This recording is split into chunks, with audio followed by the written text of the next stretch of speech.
A Pobra organiza un novo ciclo arredor de Victoriano García Martí. Esta sexta edición xirará arredor da figura do escritor e buscará chegar os seus escritos á cidadanía.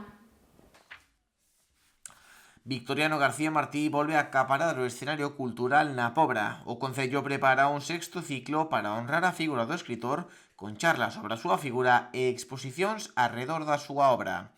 Os días 25 e 26 de abril estarán copados pola figura dun escritor adiantado á súa época.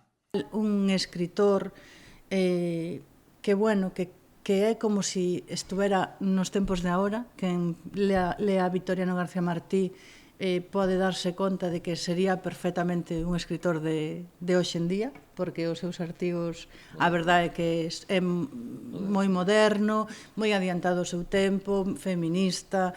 Bueno, a verdade é que ten unhas cualidades excepcionais e, bueno, pois esta idea de facerlle este ciclo cada ano, pois empezou así con laiño, a verdade, que yo quero agradecer e tamén coa colaboración de Antonio, e cada ano pois vamos sacando un ciclo. Con estas actividades búscase potenciar a un escritor que chegou a recibir o título de fillo predilecto da Pobra do Caramiñal. E dicir que, bueno, o que se intente animar a descubrir a Victoriano García Martí, tanto nas conferencias deste ano, ou nas palestras deste ano e a presentación do libriño que se vai a repartir, porque nos fala un pouquiño da parte humana de don Victoriano, dicir, unha excursión, unha viaxe que fai pola Costa da Morte con Valle, en este caso, e logo tamén unha das primeiras conferencias das que temos copia mecanuscrita, por eso pudemos reproducir, a verdad, e foi unha proposta de Suso recuperar tamén estes textos, porque don Victoriano pronunciou centos, se non miles de conferencias,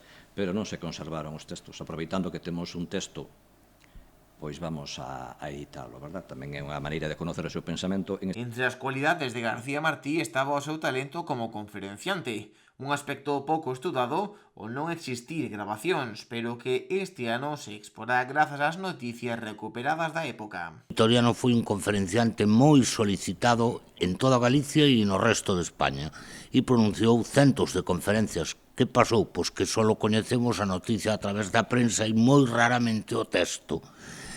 E esta era a ocasión para reeditar un texto que sí que conservamos no arquivo do museo, e é un texto que, aproveitando a disculpa dunha festa ourensá do Madrigal, ese tipo de poesía que acompaña a música, pois debe ser unha das máis primeirizas da... Na programación atópanse actividades de todo tipo, dende charlas e simposios sobre Victoriano García Martí ata pasas rúas ou a tradicional ofrenda floral. Teremos a primeira hora, ás 11:30, un pasarrúas polas prazas e as rúas da vila a través do grupo de música tradicional Os Carabeiros, porque queremos trasladar que é un ambiente festivo, é dicir, non fai falta santo para ter música. Na Pobra temos tamén festas e actividades de carácter cultural e queremos ter esa animación de rúa para predispoñer ao público.